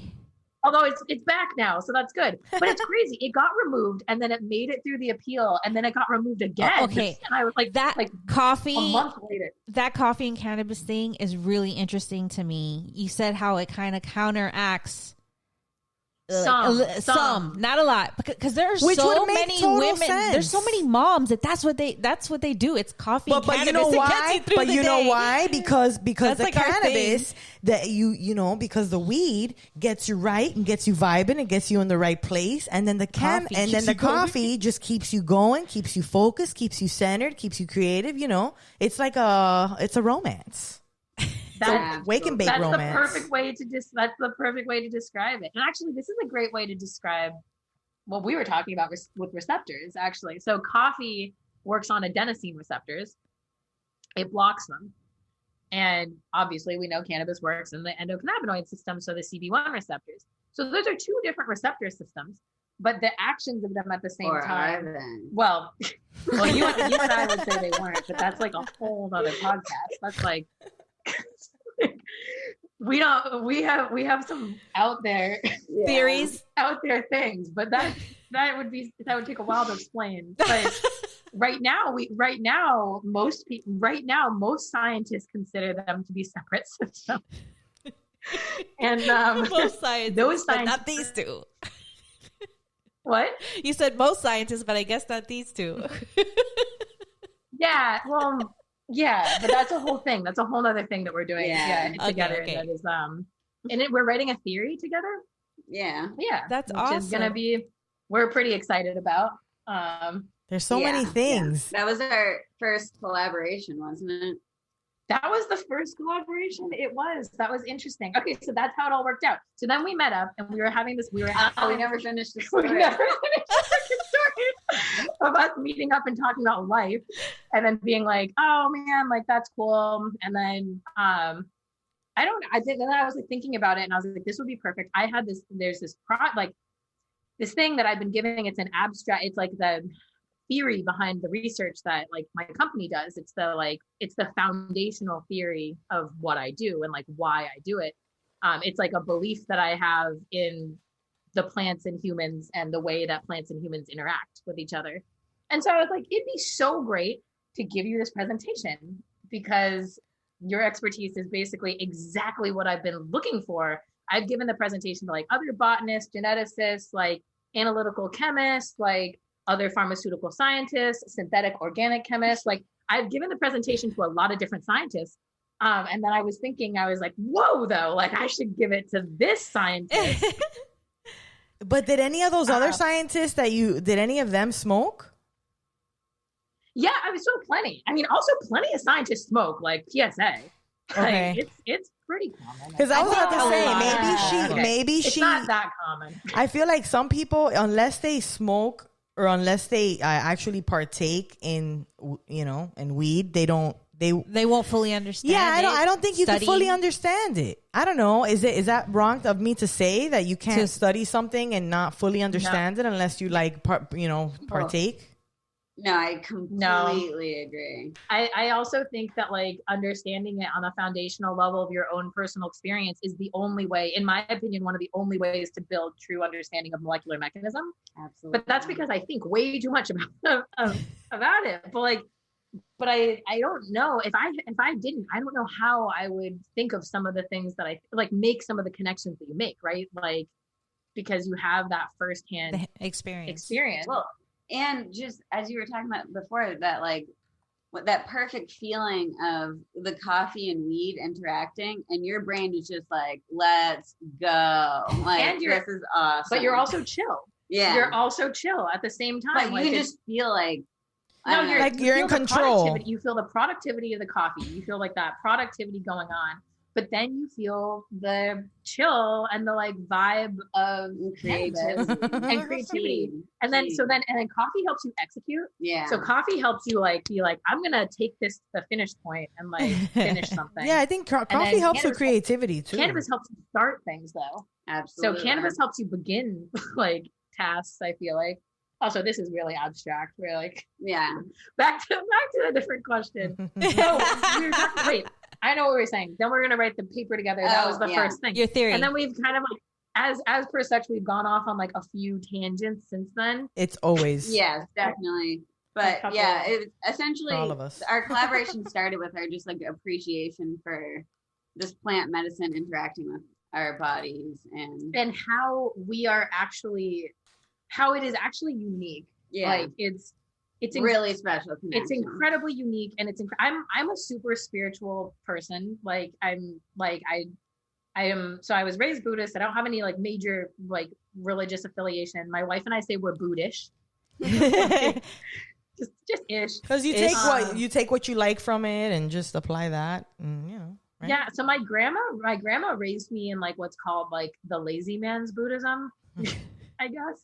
And it was very, very relaxed. Basically, it's like you live your life by like the highest morals you can, and you believe that the world is chaos and that everyone in the world is like making peace with that, I guess. And like you have your way of making peace with it, that is to live by the highest moral standards that you define for yourself or whatever. I don't know. Why am I talking about Buddhism? Man, I don't know how we got here. Oh, because I'm a spiritual person. That's right. Because medicine, plant medicine is spiritual. Sorry. Plant medicine is spiritual. Like medicine has gone too far away from plants and natural ways to heal ourselves. And that's exactly that. It's very spiritual. Like even though we're both scientists who researched it on the most granular, sterile. That's the word for it. Sterile. Academia is sterile. It is absolutely sterile. It's supposed to be though. It's supposed to be. It has to be. I didn't mean that in a negative way. I just mean it as different than real life. Yeah, I mean the real world. Absolutely, it's different. Isolated for sure. And that's the point of it, though. The point of academic research is to reduce variables. Yeah, I was just gonna say control variables. Yes, control variables. But the real world is chaos. I mean, the Buddhist quality you talked about. Yeah, that's real life. It is fucking but chaos. Then it's this whole thing with like the spiritual nature. There's so many things that like you can't explain, and when you see life and when you see like, and so we're in New England, and like the seasons are certainly a thing, and you see the earth breathe. I mean, like you watch, and you guys have your palm trees. They're talking about, but it's crazy because it's like, even so those palm trees can live for like just insane amounts of, like we're sharing the world with so much life all the time, and like the fact that something alive can make this medicine, and just it's incredibly special. And like it's a relationship between humans and the earth, really. All living things are connected. Like yes, 100%. On a molecular and a macro. And gravitational, even technically gravitationally, like physically, like physics and like what is that, quantum law? I don't know. But technically there's micro gravitational pulls towards like things, just everything. And it's like we're all so connected. Also, like, not to get way too deep, we're gonna go way too deep here, is the idea that there's other dimensions that we can't sense. That is certainly true. I brought this up to Jake the other day, and he's like, I'm not ready for this. Let's go there. Okay. Yes, okay, other dimensions that exist. So what is this, Loki? Yeah, this is Loki shit here. Yeah, different timelines here now, guys. It's just so possible. It is. It's so possible. You know for a fact, okay, we can't hear or see radio waves. Like, you know, the radio, like in the radio in the car or whatever. So things can like literally exist. We can't hear or see those radio waves. So there are things that can exist that we just can't sense. And we actually don't know they exist because we like can't sense them. And actually, statistically, it's likely that there's an infinite number of those things. Conversation. How far away do you feel we are from it become federally legalized? Do you think that's going to happen soon? You see them introducing all this new legislation. I don't want to jinx it. I don't want to jinx it. Everybody has an opinion. Don't do it. It didn't feel right. Yeah, we should. I feel like, how can we? It's already been jinxed so much. People, come on. That's like. Oh, sorry. Did you ask the question? No, it's already been so jinxed. We can't jinx it any more than it's already has been. I mean, this is the farthest it's ever even gone. If the government says within a calendar year. I said it. Oh my god! If it happens, then be like. I feel like it too. We should have a pool. But the thing is, we should have like a bet, like a pool. We're like, by the end of 2021, by the beginning of 2022. But this is a thing, though. Going with the whole cannabis community. How great would that be? Like, we should see like how good can we predict it by crowdsourcing that answer. Although like a pool. I don't know. I'm like a weed pool. That would be optimistic for me. Everybody got to throw down. I don't know. I'm going to be optimistic. I really hope so. Is that post? But the thing is in the dissertation optimism going on. Yeah, but all right. But just because the government says, "Hey, like, okay, cool, we're gonna do this," the states are still in charge of their own. So the states can still fuck it up big time, like There they can have still been. be, Their states, I'm sure there are gonna dry be states states. that are gonna be like, no, not here. not Oh here. no, not here. There's a whole town here in Florida that has like, not here. There's towns up here too, like that. It's interesting. It is interesting that it became a state's right. I mean, I'm not really super into politics. I mean, like, I guess I don't know. Who decided that was the idea? I mean, that's such an atrocious idea. What? I So feel that's like, the New states. England, you go like from a legal state to a non-legal Can I state. say? Can I just make? Can I make this? They didn't decide it. The people decide. So the problem is No, that's the bill. That's the bill that they're No, trying but to what- pass. You know why it's like that, though? And then the people overturned it. Right. Yeah. But it's like that because they want to make shit more complicated. They want to make it more complicated for laws and shit to get passed. So they'll make you jump through 1,000 hoops. So they'll say, okay, we'll do it. But your state is going to figure it out. And then you're going to be sitting around, depending on what state you are, because there's states that are still very... Honestly, I think if it becomes federally, like, descheduled and everything, I think all the states are just going to be like, fine. No, I don't think the states are going to be like, fine. There's so much money. There's so much money. There's so much money. There's so much money that they're going to want to be in control of that money. In the ideal world, like, absolutely. But I don't know. I don't know, basically. If they're surrounded by states that is all legal and they're the only one not, and all their... Sorry. All their, like, you know, residents are going to the neighboring states to get their weed, it's still going to get into their state. So yeah, so then why doesn't the state want that tax revenue? Exactly. Like, why doesn't the state want to make money? They're already all jumping on board little by little. They're already all jumping on board little by little, even without federal. So all right. Yeah, I really think it would make a lot easier for research, but definitely. I don't know. I've been like loosely trying to get at least somewhat involved in like using my voice for like some sort of political thing. And it was very demoralizing. I mean, I would probably say it's been the most demoralizing experience I've had, and that's including my PhD.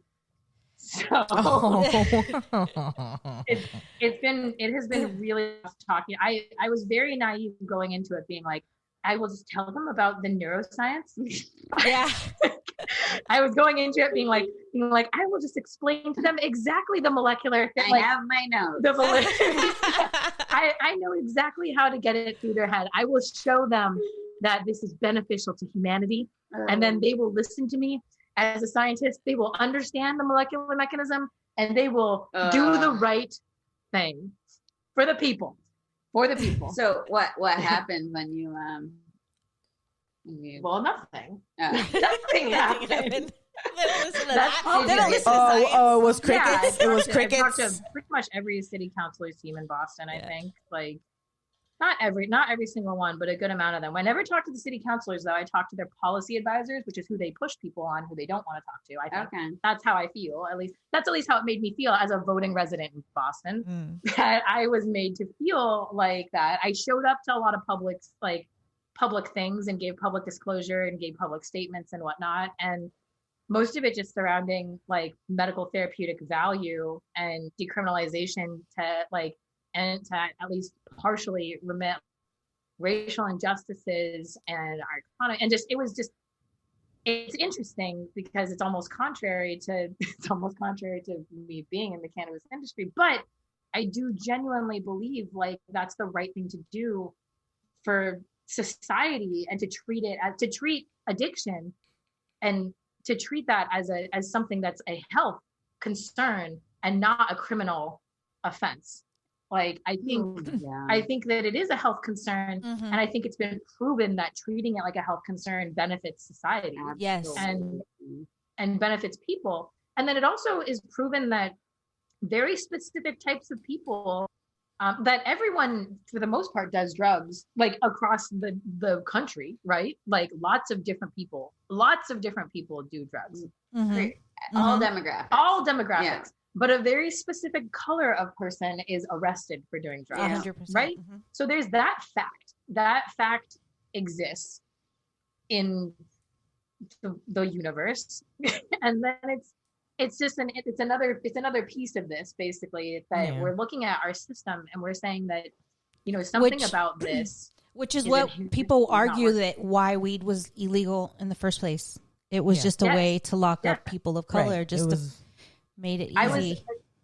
And people, when people still call, it's like, I try not to call it marijuana for that reason. Like in general, I think like we were calling it cannabis, like for a long time before, actually. Like pharmaceutical companies used to make cannabis tinctures. They would make, actually one of them that's still around today, made candy coated chocolate cannabis tablets. And I was like, that's basically just like an edible. Yeah, exactly. Which I think we just forget about that, because that was pre 1937. Yeah. And then 1937 they started calling it marijuana. That's when it was the Marijuana Tax Exempt Act. The whole campaign to vilify it, just to make it look like an evil thing. Devil's lettuce. People that use it go crazy, are bad, and all these things. You know what's nuts though is that, so that was 1937, right? When it began, when it like truly, well, it probably truly began a bit before that, because Massachusetts was the first state that actually banned it, I think, or regulated it. But Massachusetts, it's interesting. A lot of places had it written in their laws that it had medical value.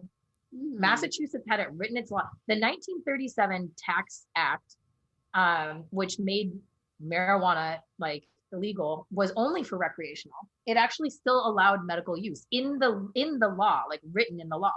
It was written in the law in 1937 that there's medical use. So then how does it get Schedule 1 status after that, when there was already a law written in the amount of documents we have stating its medical use by like it was presented to the British Royal Society in the 1800s. Like it was a long, and then also why? So 1937 was only how many years ago? Like almost 100, but like not even. That was not even 100. Not even that long ago. Like, yeah, that sounds like a long time, but like it's not.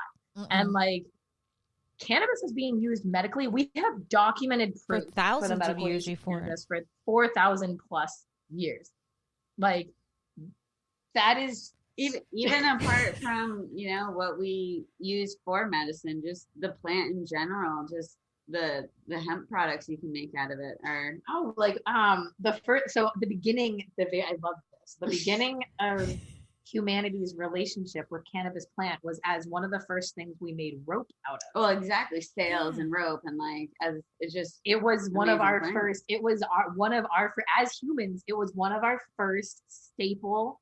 What would you call that? A textile? That's what they call it. I'm like, is that a textile? Isn't there a story? I don't actually know if it's a textile. I think there's also a story where it was more resourceful to make paper products instead of trees out of hemp. Of course. And so then the big wig at the paper company or whatever the fuck was like not really, he was he was getting into politics or whatever, and had for whatever reason, money changed it so that hemp wasn't considered something that was more valuable because the paper guy was in jeopardy. Our forefathers farmed hemp.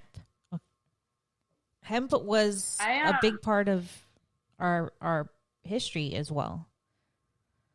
No, I heard that as well. And it was when a bunch of deforestation happened up here.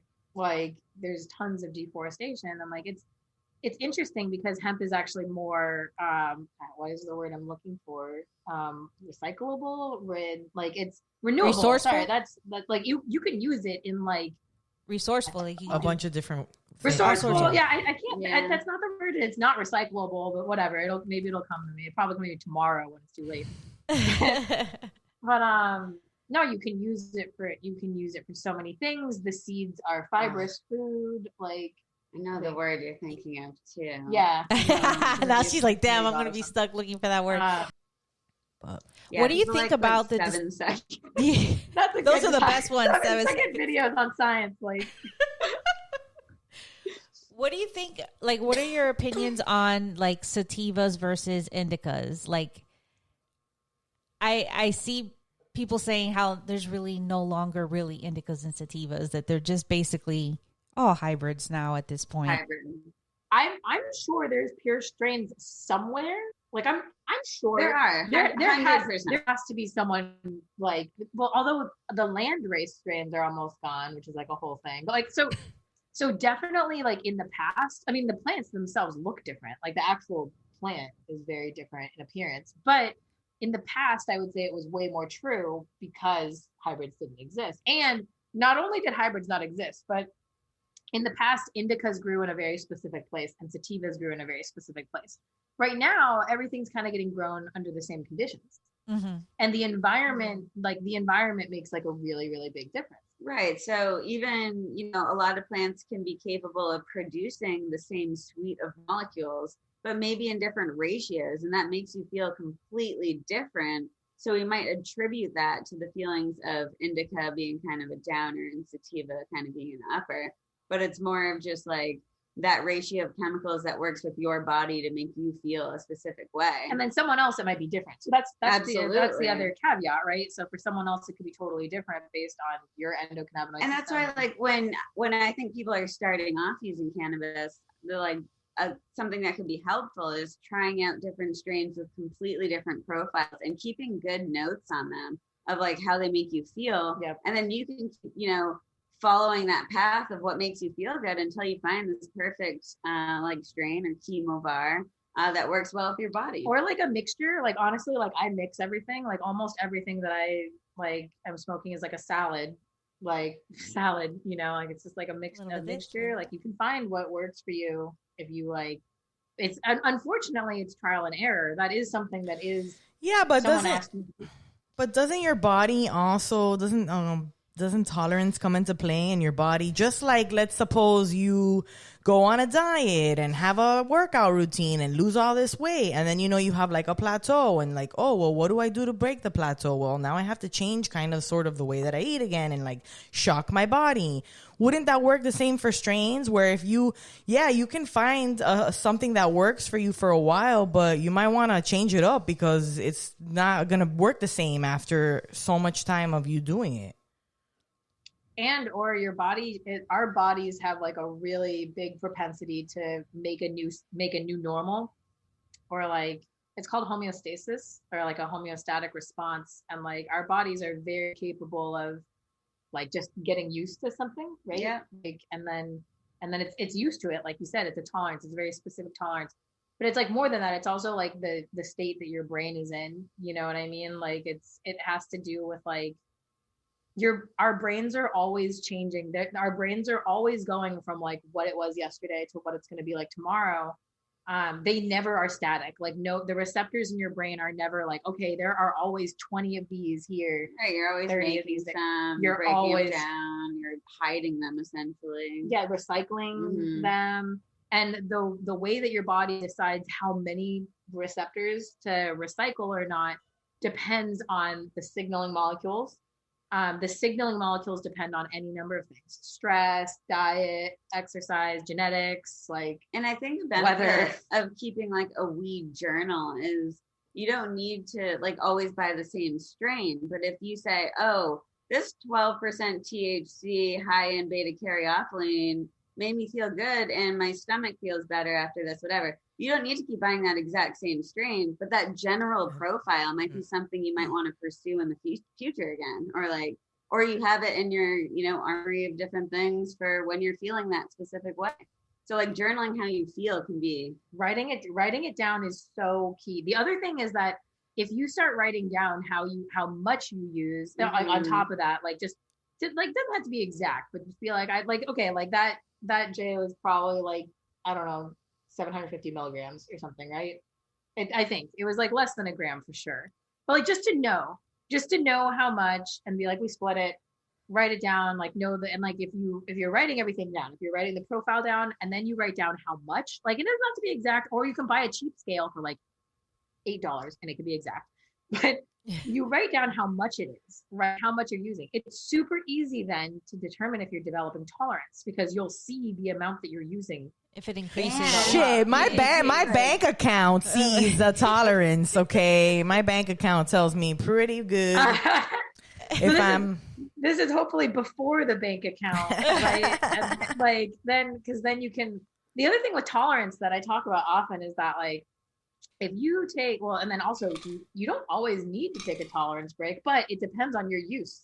I Like, call them modified tolerance breaks. And this is again why it's good to write things down. You can go from like an 18% THC strain of weed and then go to like way lower. And that's kind of like a tolerance break, but it's not a real tolerance break. no, but it's still, Yes. it's still in some ways, if you do it for long enough, it's still in some ways resensitizes your brain. Exactly. in You're a- still in a giving your different brain way. a little bit of a break. It won't happen as quickly. Right. But compared to what you were exposing it to, it's still kind of helping with your And tolerance. That's my definitely kind not of tolerance increasing your break.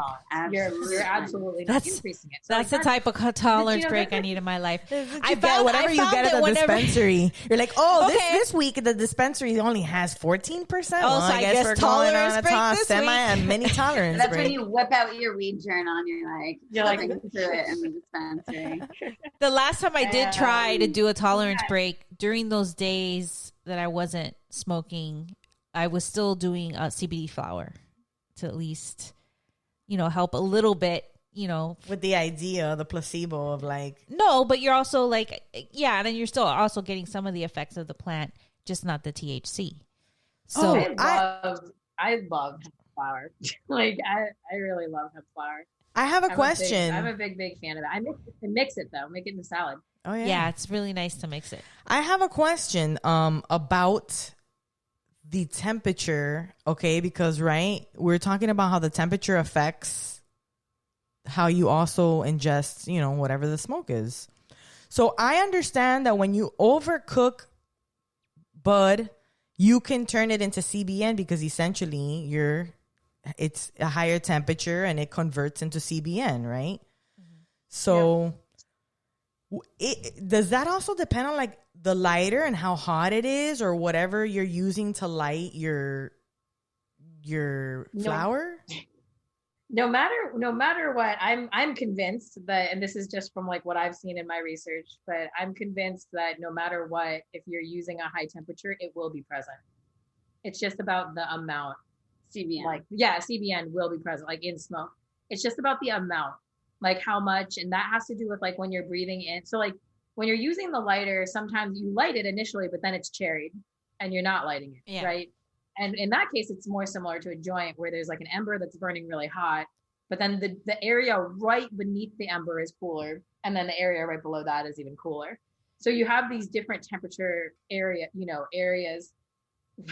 Andy calls them bowl smoking dynamics. I love it. But it's very nuanced. Like the temperature, it's interesting, basically. You could burn a bowl without having to burn the whole thing too. You could burn like the corner of the bowl. Yeah, like when you're etiquette. sharing a bowl, that's what you do. You only burn half, The and corner, then the other half is for the other. Well, I mean, we don't share bowls anymore. Well, I do with my husband. COVID, right? But back in the day, now you have it all. Now you just have them all to yourself. a whole bowl. There's a lot going on, but absolutely it transforms, and we don't really think about it that way, or have been like testing for it before. And actually, that's the product. So smoking is high in CBN, which makes sense because you're exposing it to high temperatures.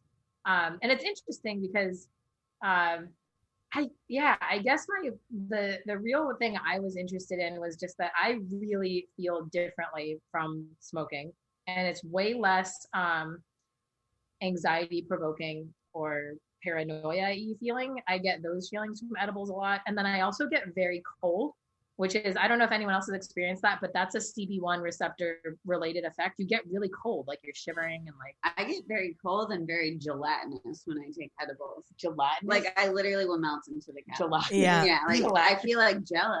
Yeah. I think don't actually turn gelatinous. I honestly feel like edibles make me feel crazy. Like I don't like what they do up here. Yeah, but I think too that then that's when you get too much, because I think everybody can get there if you have too much. So why do you think 20% of the population can't feel the effects of cannabis edibles? Oh my Why? God. Why is it? Why am I that 20%? And what can I do? I just don't know. The thing is there's so many different things you have to test out too. Like what would be the next step now that you kind of have an idea? Because you said the first step is finding out how much of the population is like this. How would you research this? That's a great And question. can I be part of this study? Okay.